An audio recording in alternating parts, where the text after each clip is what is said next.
Hello. So, Stoic philosophy, what's it all about? In very simple terms, I'd say it's about how you live your life. It's about how you respond to any given situation. Life is so, right? It happens constantly anew, and there's new challenges popping up, and you are then asked by life, how do you respond? This is your responsibility. You are able to choose how you want to respond to any given situation. It's your freedom of choice.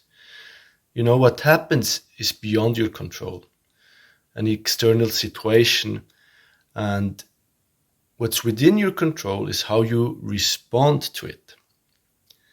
And if you want to live according to your highest self, if you want to live according to your values, you need a certain presence of the mind, a certain attention, as the Stoics called it, prosoche, that you are here with your attention.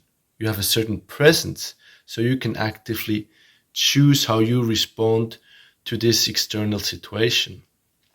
And this is where, or this is what matters, how you respond, what you do with it.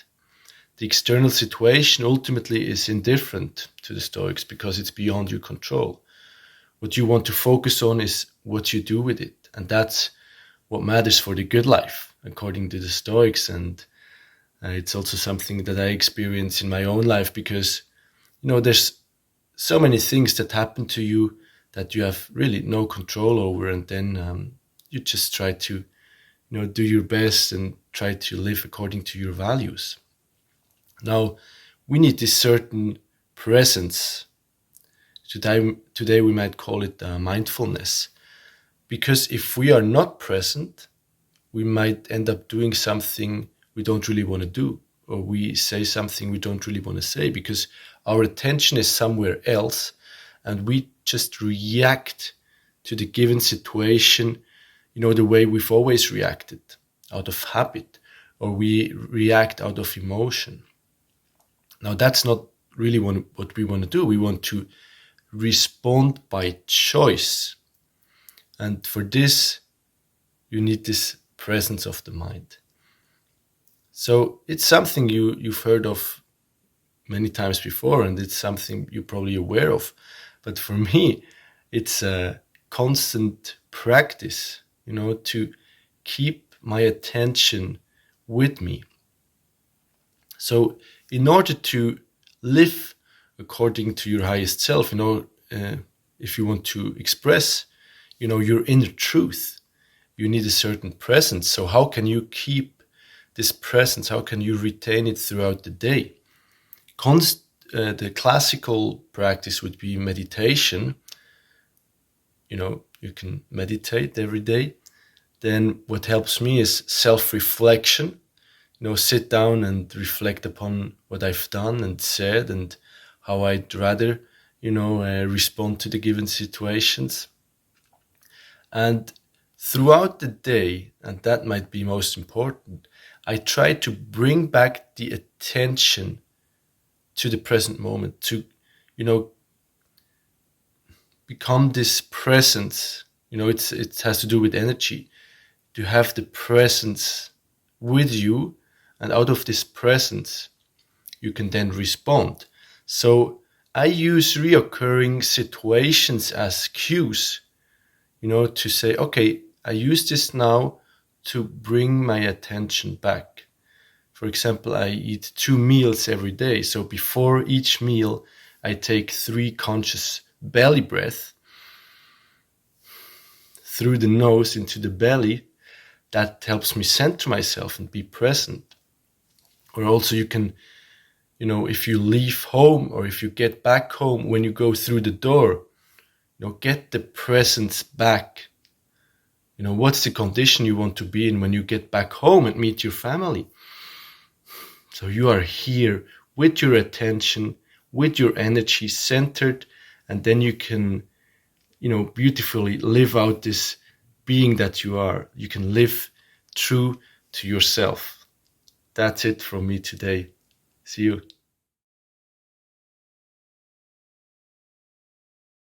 Hello, I'm Alison McCone, and I'm here to talk about the learning Stoic and tell you why I became so connected with the ancient Stoic writers who share their meaningful insights on how to live a virtuous life whilst coping with the human condition. Before I recorded this, as I prepared to gather my thoughts and express my ideas, I hurried around my house to find my Stoic friends and family. Marcus Aurelius, Seneca and Musonius Rufus were all together, neatly lined up on one shelf. But where oh where was Epictetus? My heart started to race a bit with worry for his safety, but deep down I knew he would turn up, so I turned in for the night and prepared to look for him again the next morning.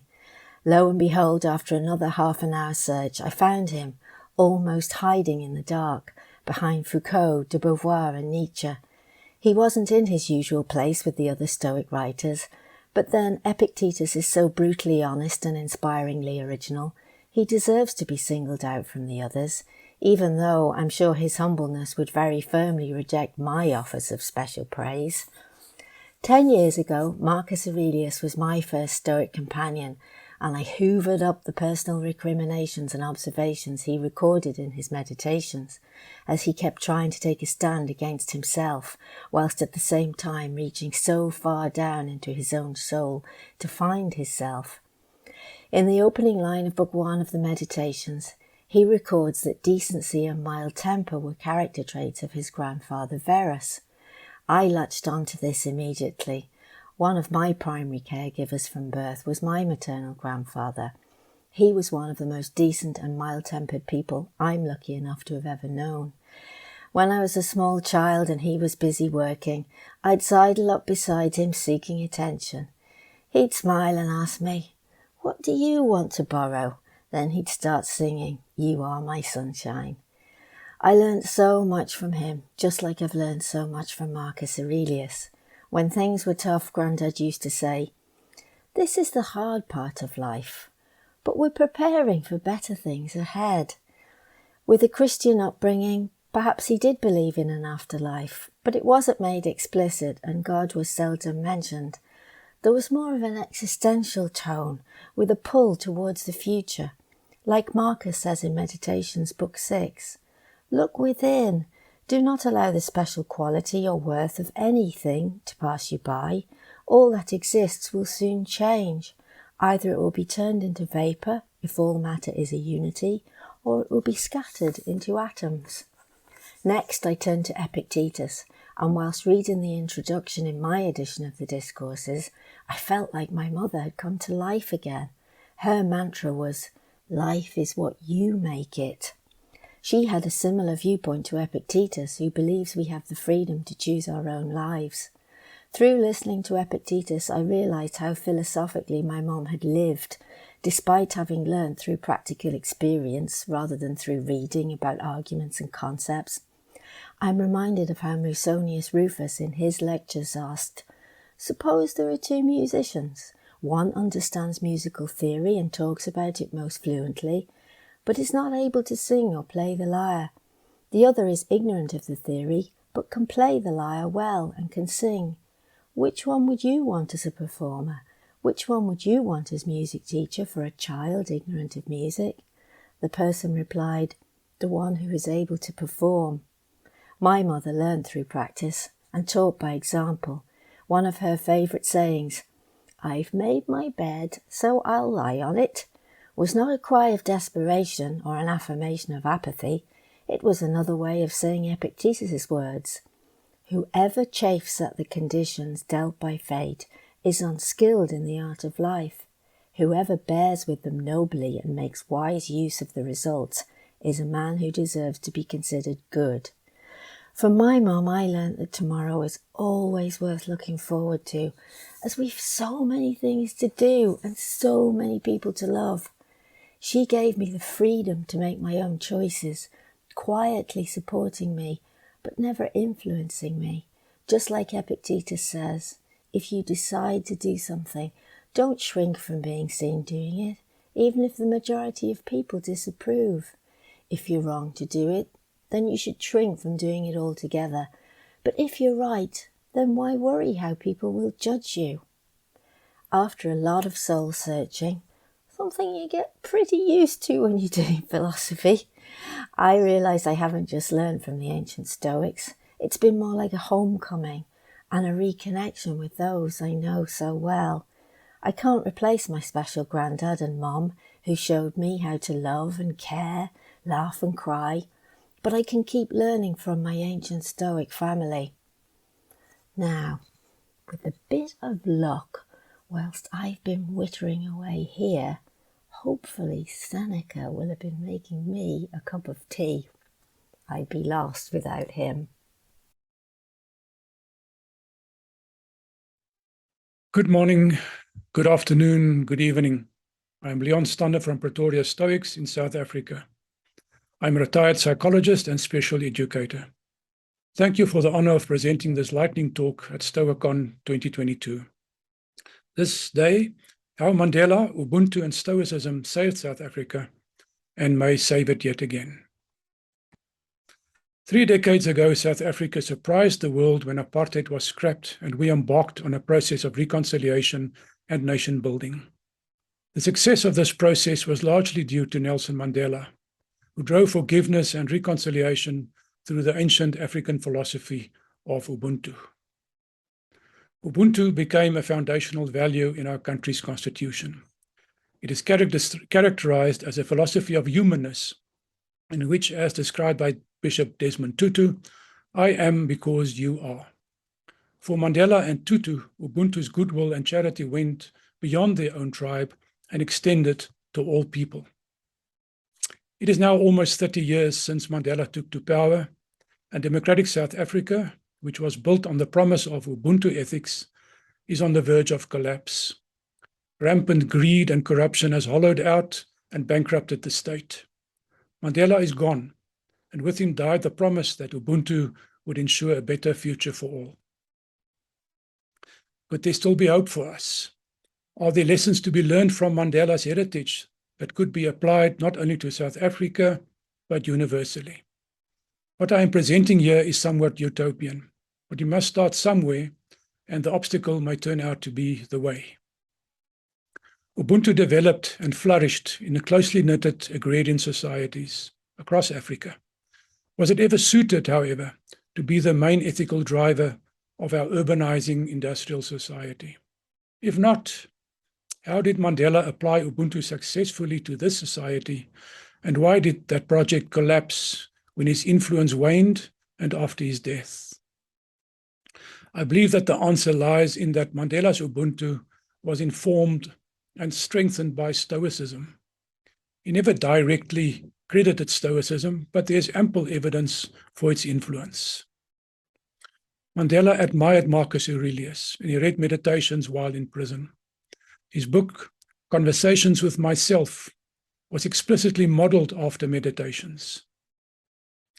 Mandela valued the Stoic poem Invictus by William Henley. Invictus was so central to his legacy that it became the title of a major award-winning film. Mandela frequently quoted the last 2 lines of Invictus, "I'm the master of my fate, I'm the captain of my soul." Mandela's positive relationship with communities other than his own reflected his Stoic cosmopolitanism, more so than Ubuntu. And at the risk of being accused of cherry-picking, I believe that many of his actions reflected the Stoic cardinal virtues. Following Mandela's example, which aspects of Stoicism can contribute to Ubuntu and save South Africa again? I believe that Stoic ethics in general should be taught alongside Ubuntu to the next generation of leaders. There should be a specific emphasis on Stoic cosmopolitanism in order to extend Ubuntu beyond the immediate tribe, in Stoic terms referred to as oikeiosis. Many of our leaders profess to be religious, but still display an utter lack of ethics. The 4 Stoic cardinal virtues as a moral compass could guide a new generation of leaders to exhibit moral virtue, or arete, in their actions. This could provide a standard by which others could hold them accountable. The next generation of leaders, steeped as suggested here in Ubuntu and Stoicism, can expect vicious opposition should they act against corruption and lawlessness. Practicing their Ubuntu through the lens of a Stoic philosophy of life should enable them to endure adversity and could become their inner citadel. I thank you.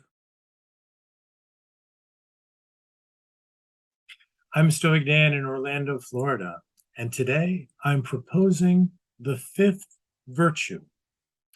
If you think back to Marcus Aurelius in Book 3 of the Meditations, there's a phrase where he writes about the four virtues: wisdom, justice, courage, temperance. And he says that if you know anything better or in addition, please tell me about it. Please add it to your soul. Well, today I'd like to talk about the importance of focus in the modern age. We have so much information. We have distorted information. We have outright lies. And of course, also in social media, which gives us such an ability to be pro-social with other people, we also have the weakness that we can be put in a silo. We can only be exposed to ideas from a certain angle. And of course, we know in philosophy that more perspectives are better. We also have a cultural shift today, which is the Great Resignation. Think about one of the factors there is that people are searching for purpose in their lives. They're wondering, why am I still doing what I'm doing? Well, some additional focus would help there also.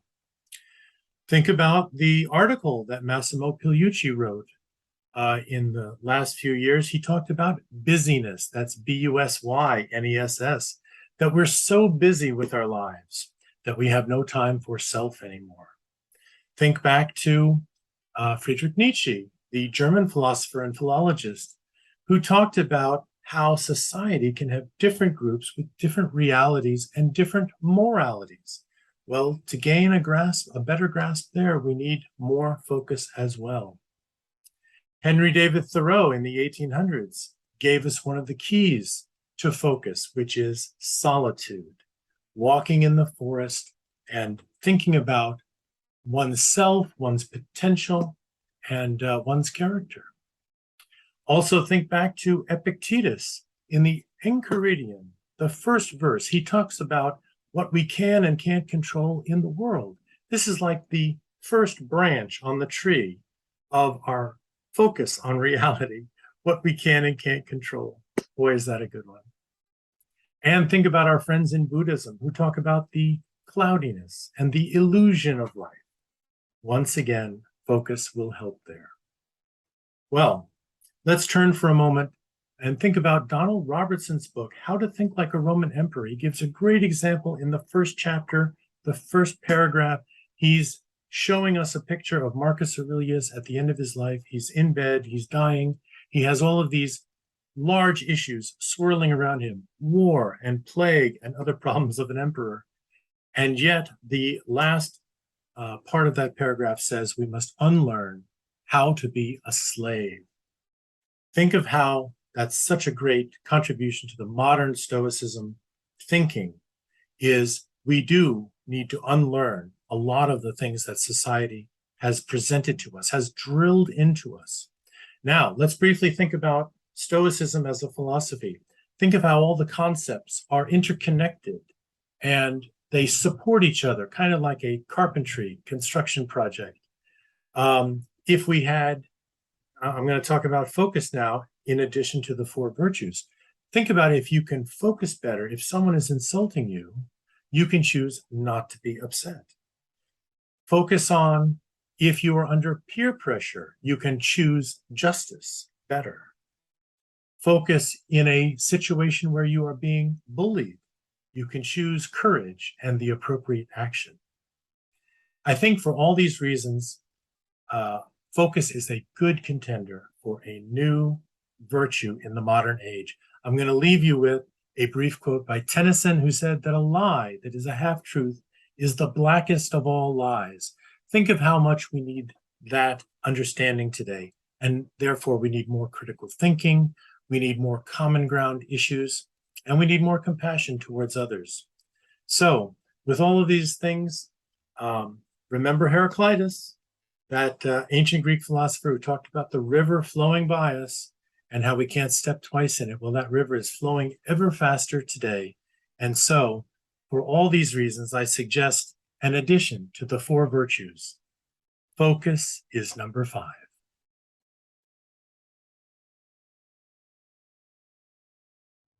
Hi everyone, Matt Sharpe here from Melbourne, author, philosopher, someone involved in Stoicism and in organising the Melbourne Stoicon-x event. In my 5 minutes, I just want to quickly talk to you about the subject of my new book, which I think is an important one, which is what Stoicism can do to help targets of adult or workplace bullying. Why write a book on that subject? Firstly, because it's a big problem. 10 to 15% internationally of workers at any 6-month period who are surveyed tend to report that this is going on. Secondly, I think Stoicism can really help, as I'll talk about. Thirdly, I think we're at a time now where there's a lot of stuff on Stoicism out in the community, but Stoicism's application to particular problems, particularly damaging phenomena, I think, is something that can be really productive. And fourthly, this is a really damaging phenomena. There are a regular profile of psychological and physiological harms that are reported by unprepared targets who experience this. So what is workplace bullying? People are going to know about it from television, from school, and probably from workplaces at one or other time. Intentionally humiliating a target, aggressive communication with that target, intentionally excluding them, intimidating them, insulting them, baiting them, setting them up to fail, blocking their work, interfering with their workstations, and most common of all, false accusations and forms of rumour mongering about a person to basically exclude them and delegitimise them in their workplace. Now, the troubling phenomena of bullying also includes this other dimension whereby bullies tend to ally themselves with managers or become managers, so when the target protests, it rebounds. That is, the protests, the emotional expressions of distress are turned against the target.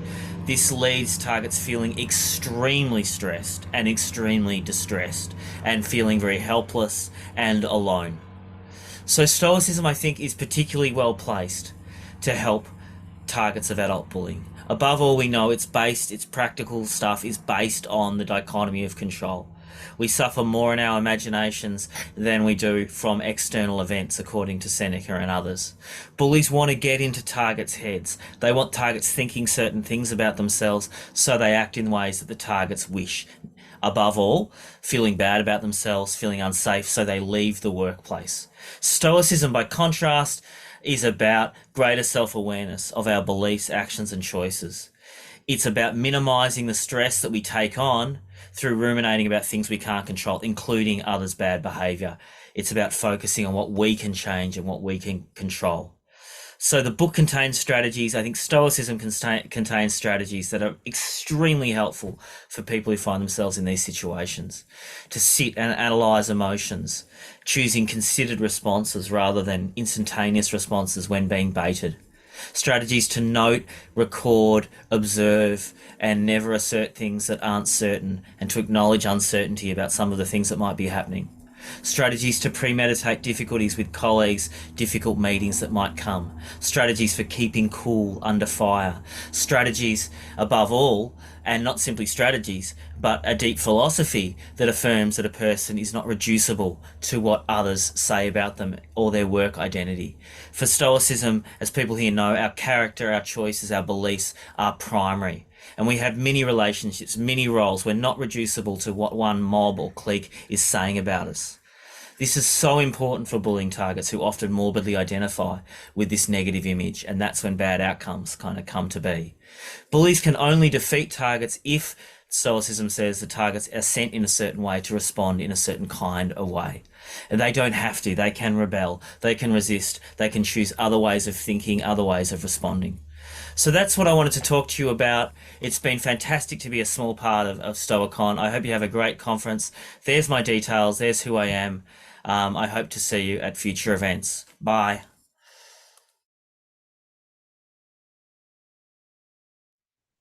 Hello, my name is Scott Balentine.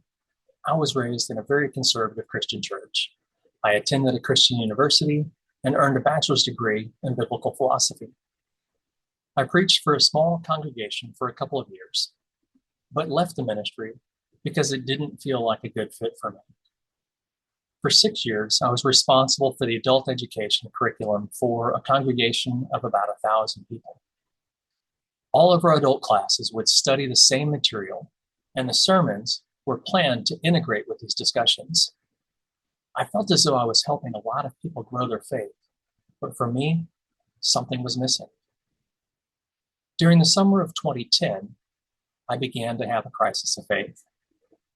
Over several months, I reached out to a very diverse group of religious leaders to try to find my way, but still found myself struggling with who I was and what I needed to do to live the kind of life for which I longed.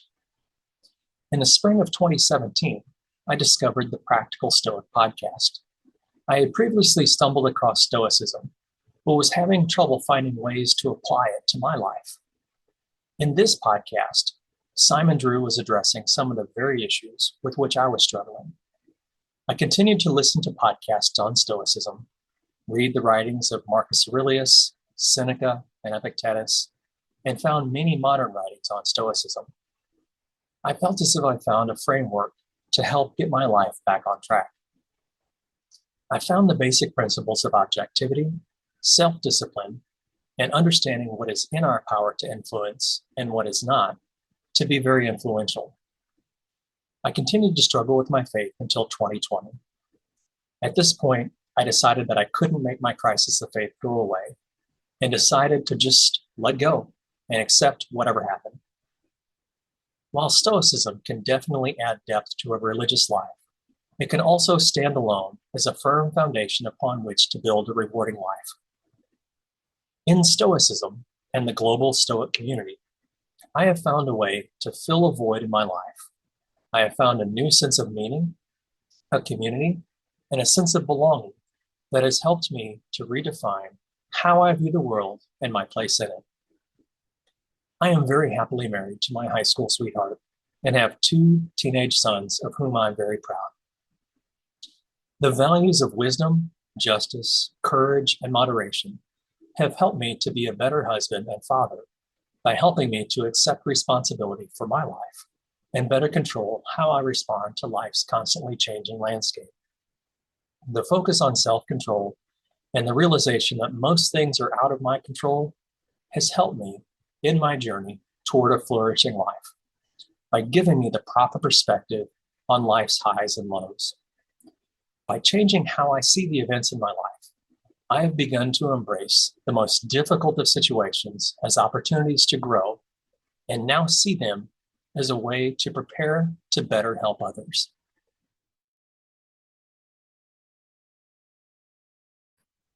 Hi there.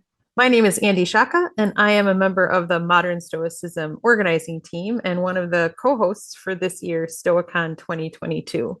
I'm excited to talk a little bit today about one of the benefits that using modern Stoicism as a practice has brought to my life, and that is in my role as an educator, but also in my role as a PhD candidate writing their dissertation. So oftentimes we think about the ways in which the student-teacher or learner-mentor relationship can be influenced by feedback, assessment, that sort of cycle of open dialogue and engagement.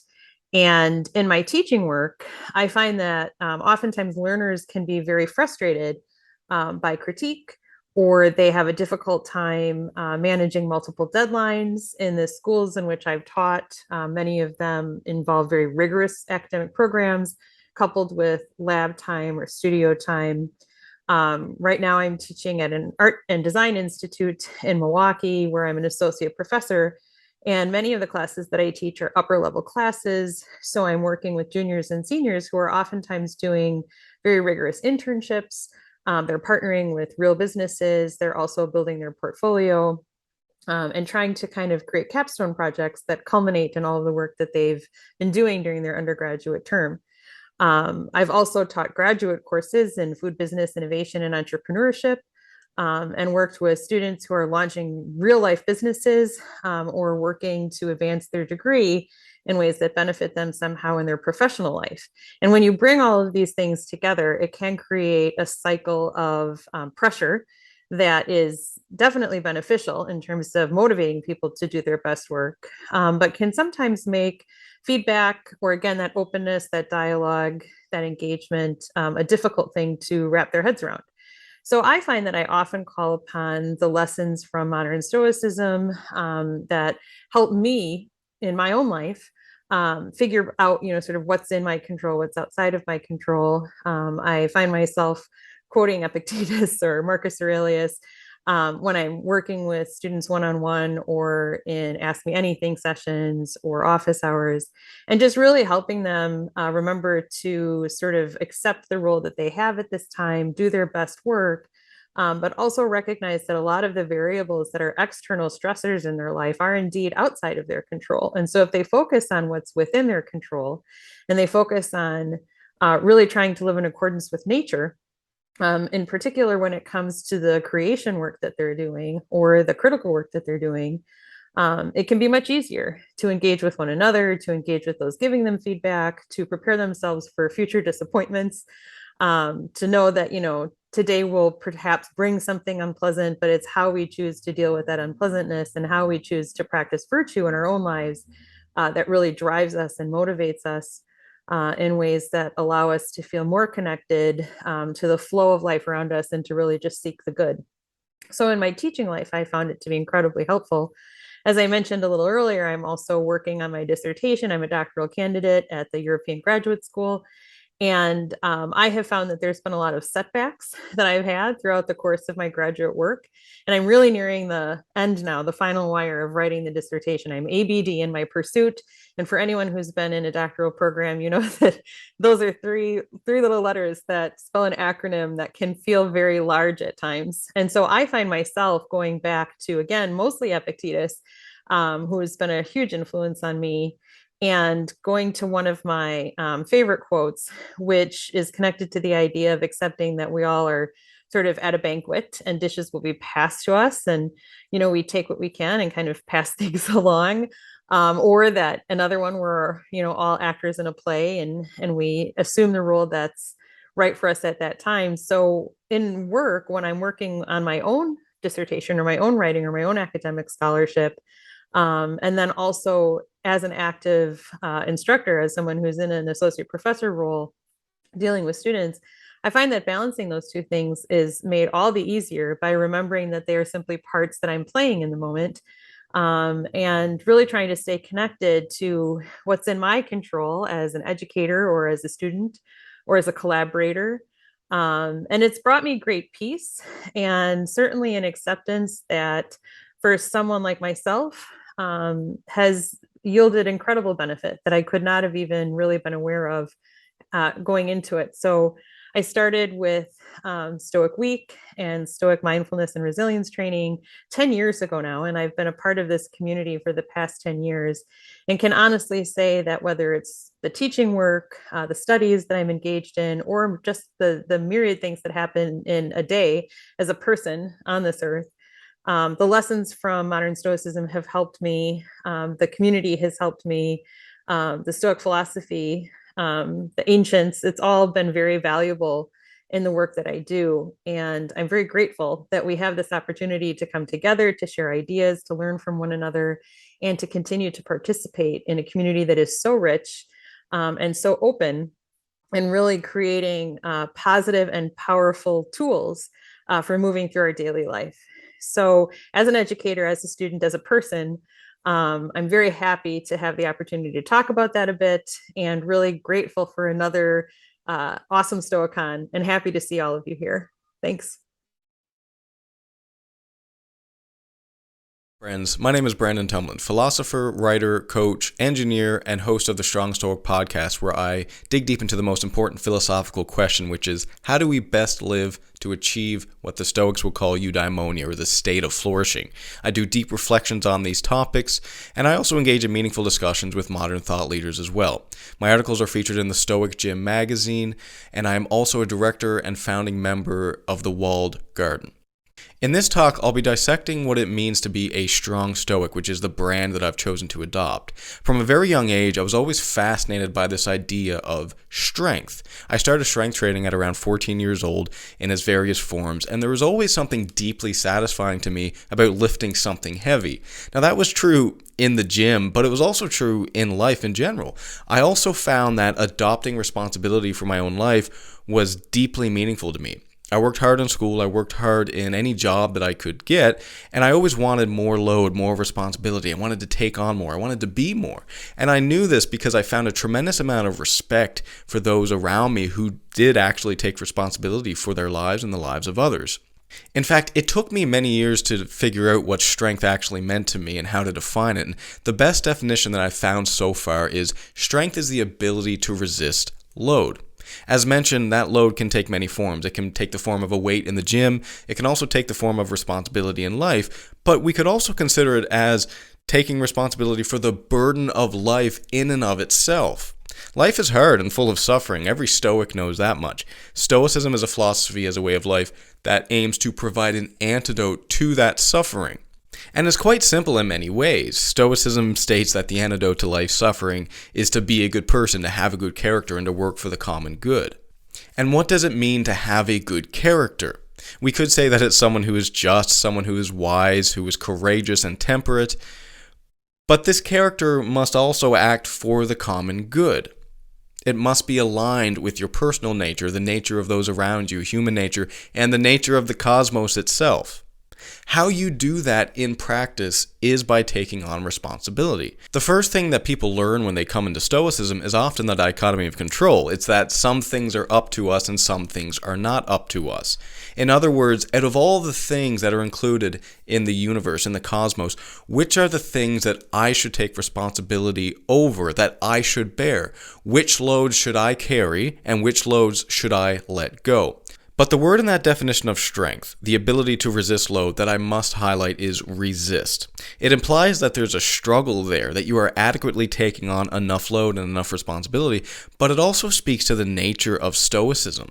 We resist our bodily desires, we resist the pull to conform to the crowd, we resist the temptations to resentment, to the fear within us that's pushing us into cowardice. The list goes on, but we could probably sum it up as Stoics resist the pull to a bad character despite the existential load of our tragic existence. There's a misconception that you'll hear sometimes that Stoics are docile, Stoics are weak, but that could be further from the truth. Stoics are strong, Stoics are formidable, Stoics have fortitude. But it's not just enough to have fortitude, it must also, as Marcus Aurelius points out, work for the common good. There are two purposes of strength as far as I can tell. The first is to lift yourself up. The second is to lift others up. And that's what a strong Stoic is. Thank you so much for listening to my talk. If you'd like to learn more about me, consider checking out my website, brandontumblin.com. You can also find me on the Walled Garden and anywhere on the social medias by searching Strong Stoic. Thanks again, and until next time. Hello, my name's Tim Lebon, and I want to give you a sneak preview of my new book, 365 Ways to Be More Stoic. So who am I? I'm a founder member of Modern Stoicism. I've been co-facilitating Stoic Week for the last 2 years. I am a CBT therapist in the NHS and a life coach. Why did I write the book? Because I found Stoicism is tremendously useful to a lot of clients and students, and also for myself. And I wanted to share Stoicism to a wider audience, particularly the blend of Stoicism that I found particularly helpful. I wanted to do it in a really relatable way. And so I'm really glad that I teamed up with Casey Pierce as editor. And if you find yourself chuckling as you read an entry with your morning coffee, thank Casey. So what topics are included? Hopefully the ones that you find most interesting. Have a look at that list. Which do you think is going to be the most important to you? I hope all of them. One of the ones I had most fun writing was on anger management, drawing heavily on Seneca's classic on anger. And a key point about the book is that it includes lots of quotations, some quizzes, some case vignettes, but also over 30 real-life stories from modern Stoics. Here's an example. John Harlow, climbing vertically up a rope out of one of Britain's deepest caves, I found another party had accidentally pulled up my rope, leaving my partner and me stranded 50 meters below the surface. Waiting for rescue in miserable conditions, I found comfort in Stoicism. We considered what a good and helpful reaction might look at in our situation and avoided casting judgments on our sensations of hunger and cold. That simple reflection certainly helped during our 12-hour wait for rescue in the mud. Once out, however, Stoicism helped me to forgive the individual who had pulled up our rope. He was deeply sorry for his mistake and determined to ensure it never happened again. Without Stoicism, I might have judged his past actions and not his character. Do you agree with me that John Harlow is a great Stoic role model for being forgiving? I'm avowedly a modern Stoic, so in this book, you will see insights from psychology and psychotherapy to build on Stoic ideas. Because I think that Stoicism is very consistent, for instance, with some of those CBT tips. And in fact, if the Stoics had been living in our age, these, I think, are the kinds of things that they might have said. And really taking the idea of Seneca, that the ancient road is our guide, but not our master. And how do you think about the elements of Stoicism? What's the best way to learn Stoicism? Well, the framework that I personally really like, I call the Stoic elevator. Starts off here. You know, do you actually want to embrace Stoicism? Well, if you press the button and getting at level 1, you'll probably learn about the dichotomy of control, which is really valuable. You learn to focus on what you can control and let go on everything else. A great start. However, why not go up to level 2 when you learn how to cultivate the virtues? And the thing that you'll learn is that these are the very qualities that help you be happy and lead a good life. So if you're wise, that means it'll help you and it will help other people as well. So why bother to go up to level 3, Stoic mindfulness and managing emotions? Well, this is what gives you that in the moment awareness to apply all this stuff. And it's actually really important and obviously connects quite heavily with CBT and mindfulness. However, an ancient Stoic would have said that you really need to get to level 4 as well, which means prioritizing virtues and character. It means whatever your situation, you can still be happy, because one thing you can control is your action and whether to be virtuous. And if you do that, you are pretty much immune from suffering.